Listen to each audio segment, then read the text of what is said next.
These Birkenstocks are well and truly in need of a resole. It's worn almost through to the cork there and getting pretty thin. Just going to show you how we remove the old sole.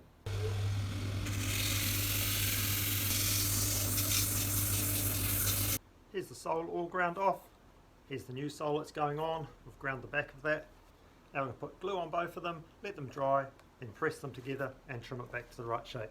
These Birkenstocks were in need of a resole and the cork had dried out and cracked a bit. We haven't done much with the uppers because the customer just wanted them left like that. Things you can do at home is clean up the insoles just with a bit of 120 grit sandpaper. Just get in there and it cleans them up, makes them look, smell and feel better.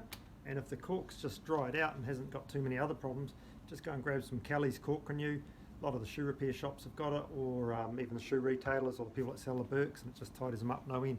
If you want us to do a resole for you, go to shanes.co.nz and you just send them up to us and we'll get them all sorted for you. Usually with the uppers we can put a polish up, but this chappie just wants them just like this. So I've removed a few marks just with some 600 grit sandpaper.